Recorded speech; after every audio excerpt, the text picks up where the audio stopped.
이번 시간은 2교시 제 3부가 되겠습니다.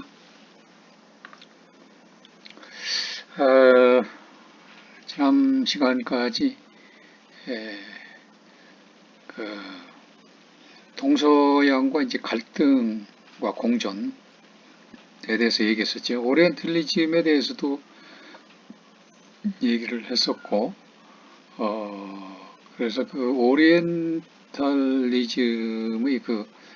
이제 어떻게 그 어원이 만들어졌고 그런 인식이 어떻게 진행되었고 그 후에 이제 그 역사적인 어떤 문화적인 이런 변동들을 살펴봤었죠. 그러면서 이제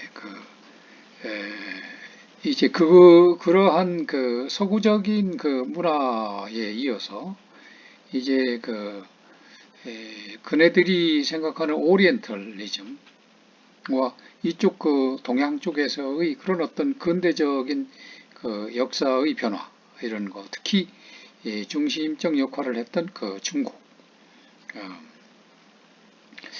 그래서 이제 오늘은 이제 소제목으로 이 근대성과 중국의 꿈이라고 하는 소제목으로 강의를 시작하도록 하겠는데요. 이 서구의 근대화라고 하는 거, 이런 것은 이제 필연적으로 이제 부작용들이 이제 초래가 되었었습니다. 그것은 이제 인간의 문명 발전, 앞서서도 이제 설명을 했습니다만은 이 기계론적인, 특히나 데카르트 이후에 기계론이 이제 또는 어, 그 환원주의 이런 그런 철학사조가 이제 발전을 하면서 인간의 문명은 이제 그런 어떤 지평 위에서 발전이 되고 했습니다만은 그러나 필연적으로 그러한 근대화라는 명목하에 문명의 발전에 따라서 이 부작용들이 계속 초래가 된 것이죠. 오늘날도 마찬가지입니다만은 그것은 바로 인간과 인간 사이의 어떤 공동체의 위기가 나오게 된 거죠. 그리고 이 인간과 인간 사이뿐만 아니라 이 인간과 자연 사이, 즉 이 생태 위기 이런 문제라고 볼 수가 있는 것입니다. 이 서구학자들은 이러한 인간 가치 그리고 또 공동체의 위기 또 생태 위기 하나뿐인 이 지구가 완전히 몸살을 앓고 있는 이러한 생태적 위기 이런 한계 상황에서 자신의 시각을 그야말로 이제 동양으로 돌리는 이런 발상의 전환을 아주 감행을 했던 것입니다. 그들은 자신들의 위기가 자연과 인간을 이분법적으로 사유하는 이 틀에 있었다고 반성을 하면서 이게 이제 기계론적인 그런 철학사주죠. 그래서 반성을 하면서 자연과 인간과 그리고 신이 어우러져 있는 이런 동양의 세계관에 깊은 관심을 가지게 되는 것이었습니다. 그래서 특히 불교의 어떤 연기론,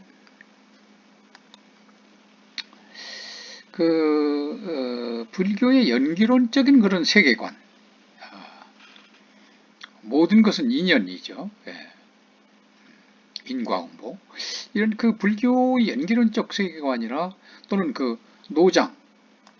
노장의 합일적 사상, 이런 것은 생태 위기에 처한 세계를 구원할 어떤 새로운 사유의 패러다임이 될 수 있으리라 이렇게 생각하는 막연한 희망을 갖게 되었죠. 그래서 이러한 그 막연한 희망뿐만 아니라 아시아적 가치로서 명명되는 어떤 그 육아 인본주의, 앞서 인본주의 설명을 했었죠. 인간이 본위가 되는 그런 주의, 인본주의적 공동체주의 또한 이 파편화되어 가고 있는 그런 정보와 사이에서 처방을 제시해 볼 수 있으리란 그런 희망을 가졌던 것이죠. 17세기에 이 제수이트 선교들이 이 중국에 들어와 가지고 선교 활동을 펴면서 중국의 이 사상은 그들에게 신기루와 같은 그런 것이었습니다. 당시 선교사와 라이프니치의 서신을 보게 되면 그들이 중국의 상제나 리, 옥황상제, 천재를 얘기하는 거죠. 리기 이원론 할 때의 리입니다. 어떤 원리, 이치. 이런 거, 그러니까 리와 기, 이기이원론, 이기이론론이 있습니다만은 모든 만물이 어떤 그 만물이 이루어지는 그것은 기에 의해서 이루어지는 것이고 그러한 그 만물의 어떤 형상이나 운동이나 이런 모든 것들 움직임이나 이런 것들은 어떤 원리, 이치에 의해서 작동이 되는 것이다. 이것이 바로 이제 이기론이죠. 그래서 이런 상제, 중국에서의 그 사상 체계, 상제 개념이나 리라고 하는 그런 개념 또는 그 주역, 이 주역의 그 이분법적 사고에 이제 매료돼서 아주 깊은 그 감명을 받게 되죠. 그래서 이러한 긍정적인 시각, 이것이 바로 자연 환경과 어떤 이국적 특성, 그리고 이 사상적 측면에 영향을 받은 것들이었는데, 라이프니츠 또 볼프, 볼테르 등이 이러한 견해를 가졌었습니다. 라이프니츠가 우주의 본질을 이루는 단자, 모나드 개념, 이 단자와 그 위계 구조에 대해서 지적을 했고, 그것이 신에 의해서 조화가 예정되어 있다는 예정 조화설을 주장했을 때, 그의 그 주장에는 공자의 유교와 노자의 도교, 그리고 중국적 불교가 깔려 있었습니다. 또한 그 예수희 노엘의 그 유교 해석을 진지하게 받아들였던 볼프, 그리고 중국에는 가보지 않았음에도 불구하고 두 알또 그 신부가 지은 네 권의 그 중국 제국 천지, 마테오리치의 그 보고서, 라모트 르 바이오의 그 이교도들의 미덕 등을 읽으면서 유교적인 오륜의 덕목에 영향을 받고 그 후 중국 고화를 써가지고 친중국적인 이미지를 감추지 않았던 볼테르의 생각은 그 후 디데로와 달랭베르 그리고 엘베시우스 등 이 백화전서 학파의 인식에도 크게 영향을 미쳤습니다.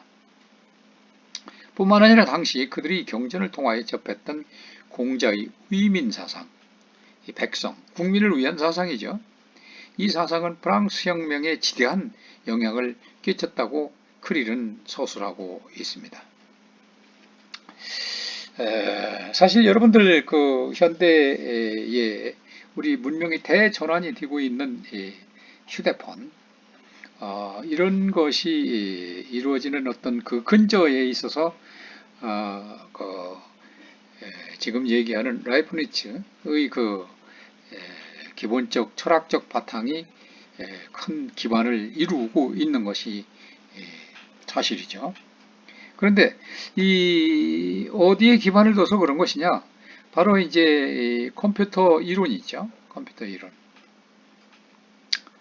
컴퓨터 이론은 이제 그 이진법, 우리가 십진법을 쓰고 있습니다만은 이진법에 의해서 아주 빠르고 신속하고 이렇게 모든 것들을 디지털화하는데 아주 최고의 공헌을 하는 그러한 그것이 바로 것 중에 하나가 바로 이진법이죠. 이진법을 만드는 사람이 바로 라이프니츠입니다. 그것이 없었다면은 지금 이제 컴퓨터의 그 이론들이 나올 수가 없었고 더구나 뭐 인터넷이라든지 또 휴대폰이라든지 이러한 기초가 될 수 있었던 것이기 때문에 이런 것이 없었다면은 오늘날 라이프니츠의 그 공헌이 가장 큰 휴대폰의 그런 공헌이라고 볼 수가 있죠. 그런데 이러한 라이프니츠의 그런 이진법이 발상이 어디서 왔느냐? 바로 지금 얘기한 대로 이 중국을 직접 가지는 않았지만 중국에서 온 서적을 통해서 태극론이 이제 음과 양, 음양론이죠. 태극에는 음과 양이 있어서 음과 양의 그 원리에 의해서 모든 만물이 생성되고 변화하고 소멸한다 라는 그런 것인데 그러한 사상에 기반을 두고 아이디어 착상에 바로 이진법을 창조해낸 것이죠. 그와 같이 이렇게 많은 영향을 받아서 심지어는 이 프랑스 혁명에까지도 지대한 영향을 끼치게 됐다라고 하는 것이죠. 그렇지만은 그럼에도 불구하고 이후에 중국의 사회제도에 대한 유럽인들의 판단이 인도의 경우보다는 상대적으로 긍정적이었기는 했지만 그렇다고 해서 이 커다란 인식 차이가 별로 있었던 것은 아닙니다. 상당히 부정적이겠죠. 그 이유는 왜 그러냐?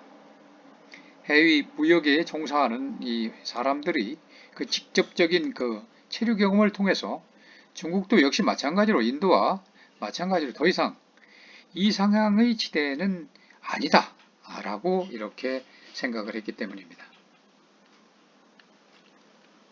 이와 관련해서는 루이 14세의 스승이었던 보슈에의 주교, 그 주교는 이 전제정치의 특징을 보편적인 노예제, 그리고 통치자의 절대적 권력, 그리고 자의적인 권력, 그리고 이 사유재산의 이 재산제의 부재라고 지적을 하면서 중국을 그에 비유하게 됐던 것입니다. 그는 동양을 타자화시키는 데 있어서는 계몽주의적 전통과 동일한 입장을 견지했었던 것입니다. 동양, 이슬람권, 중국, 인도 이런 것에 대한 그런 부정적인 인식, 이 부정적인 인식이 그 뒤로 18세기 후반에 이르기까지 계몽주의적 흐름을 서구 중심적 진보관에 대한 논의로 바꿔놓고 말았던 것이죠. 바로 그 대표적인 사상가로 헤겔을 들 수가 있습니다. 헤겔은 이제 앞서서 변증법을 설명을 하는 데에서 헤겔을 소개한 바 있죠. 헤겔은 아시아적 정신이 자유를 추구해가는 이성의 자기 실현으로 표현되는 세계 정신의 발달사 속에서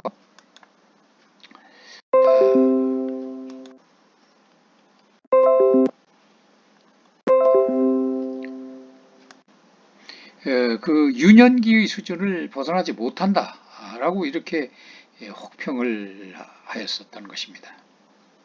이러한 헤겔의 이성의 노선을 이은 것이 바로 막스 웨버의 합리성 개념으로 본 동양 이해이고, 이러한 관점은 최근 아시아의 급속한 경제발전 이전까지 지속되어 왔다는 게 사실입니다.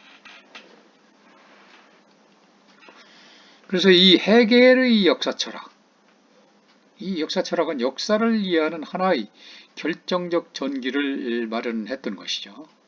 그렇지만 헤겔은 이 비서구 세계의 다른 정신, 정통 및 유교를 함께 묶어서 정신의 초창기로 격화해 버렸던 것입니다. 그래서 그 후 유교 윤리를 봉건적이라고 주장하는 모든 입장은 이 헤겔의 역사 철학이 주장한 역사상의 필연성에 바탕을 두게 된 것이었죠. 그런데 여기서 하나의 그 아이러니가 있습니다. 칸트의 저 유명한 질문, 계몽이란 무엇인가?로 상징되는 계몽주의 그 프로젝트. 이것은 오히려 비서구 사이, 특히 유기적 중국 사이가 계시 종교의 도움 없이도 질서정연한 사이를 수립했다는 사실, 그것을 확인해주고 말았던 것입니다. 막스 웨버는 근대 자본주의 정신은 전통주의와의 처절한 투쟁에 의해서 획득되었다고 간파했습니다. 그는 근대 이후에 서구 사이에서 모습을 드러낸 특유의 합리주의, 경제적 그 행위, 그 원리의 내적 토대를 이루고 있는 인간의 능력과 성향을 이해하고자 했는데, 이러한 문제 설정은 자연스럽게도 종교 윤리로 이어지게 됐던 것입니다. 웨버는 과거의 역사에서 삶을 이끌어가는 원리를 형성하는 가장 중요한 요소는 주술적이고 종교적인 성격과 그것에 근거를 둔 윤리적 의무관념이었다고 보았습니다. 요약하면 웨버의 연구는 경제적 영역의 합리주의 또한 종교신앙의 내용에 의해서 크게 좌우되었던 것을 보여주는 것이 됩니다. 서구에서 자연주의와 인권사상의 발흥은 이와 같이 그들의 전통인 기독교에 대한 과감한 재해석의 결과입니다. 그리고 한편으로 보면 이러한 공적인 차원에서의 윤리는 유기적 인정주의와는 정면으로 대립되는 것입니다. 웨버의 시각은 아시아의 문화적 가치와 경제발전의 상관관계를 분석하는 이론들입니다. 그의 첫 번째 역설은 비세속적인 일에만 전념하여 수도원에서 금욕생활을 실천했던 수도사들이 세속의 이익을 가져오는 아주 효율적인 조직을 만들어냈다는 사실입니다. 두 번째 역설은 자본주의를 만들어낸 핵심적 행위자는 이승의 선행이 저승의 보상과 연결된다고 믿었던 이 기독교 교과가 아니라 예정설을 믿었던 켈빙주의자였다는 사실입니다. 예정설은 사람들에게 깊은 정신적 불안감을 심어준다고 보았습니다. 그리하여 사람들은 자신이 뽑힌 사람에 들어간다는 증표를 얻기 위해서 열심히 노력하게 된다는 것이었습니다. 그러니까 핵심적인 추동력이라고 하는 것은 정신적인 불안이었던 것입니다. 하버머스 같은 그 현대 사상가들이 이해한 바와 같이 근대 서구의 동력이 물질의 진보를 향해서 거침없이 나아가던 19세기에 발생한 현상은 계몽주의 사상을 직접 적용한 결과는 아니었습니다. 오히려 합리성이라는 계몽주의 자치는 풀려난 프로메테우스에 의해서 크게 파악이 되었던 것입니다. 풀려난 프로메테우스는 과거에서 해방되어서 자연을 완전 정복하겠다는 무자비한 추구를 가리키는 상징어로서 자연에 대한 공격적인 태도, 정복, 패권, 노예화, 인간 발전의 모델이 되었습니다. 권위와 독단, 이 도구마, 그 경계에서 완전 해방되겠다는 요구는 계몽주의 사상을 정의하는 핵심적 특징이었습니다. 자연에 대한 공격적인 태도 역시 계몽주의 사상의 핵심 부문이었습니다. 이처럼 이 헤겔, 막스, 웨버 등은 근대 서구의 단점도 있지만 서구는 분명히 발전해 나가는 지역이므로 나머지 세계는 이 서구에서 배워야 한다는 인식을 공유했습니다. 정신의 전개, 역사상 불가피한 과정 근대성의 철창, 이것은 본질적으로 유럽식 문제인식의 틀이었습니다. 유교의 동아시아, 이슬람의 중동, 힌두교의 인도, 불교의 동남아시아 등은 이런 서구적 과정을 수용해야만 하는 세력들이었습니다. 그래서 결국 동일화 과정으로서의 근대화 과정에서는 문화적 다양성이 별로 중요하지 않으리라고 예상되었습니다. 이들은 유교나 기타 비서구권의 정신 전통이 근대화 과정에 영향을 미칠 가능성은 전혀 고려하지 않았던 것입니다. 전통에서 근대로의 이행은 불가역적이고 또 불가피한 과정이라고 생각했기 때문입니다.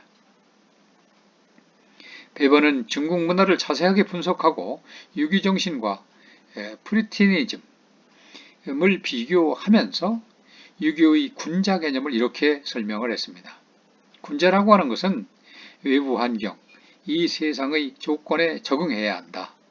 유교 문화는 내적 긴장이나 정신적 불안정 없는 조화를 하나의 이상으로 여겼다.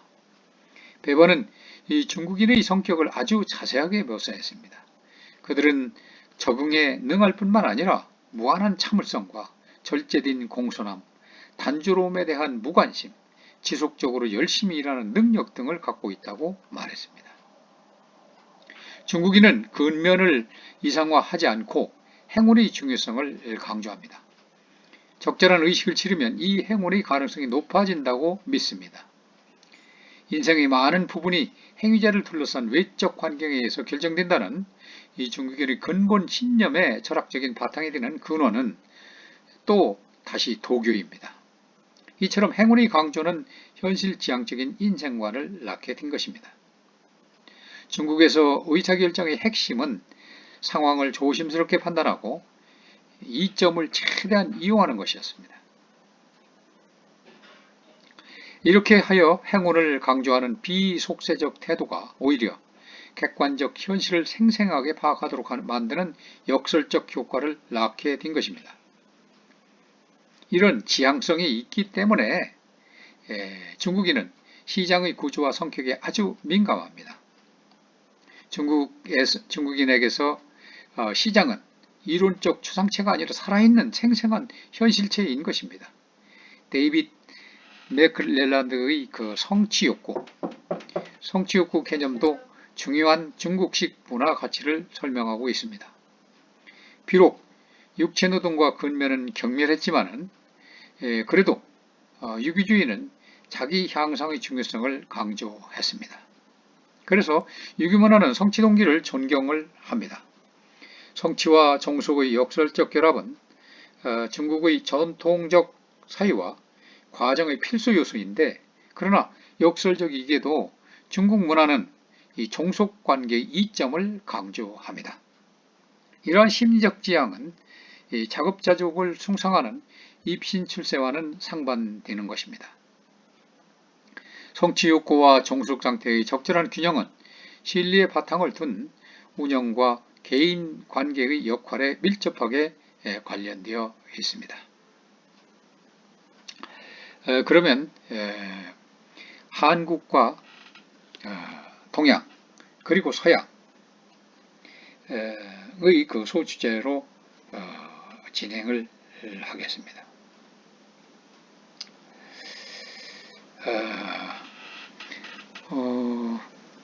오늘 시간 관계상 오늘 그 수업은 여기서 마치도록 하고 한국과 동양 그리고 서양은 다음 주에 시작을 하도록 하겠습니다.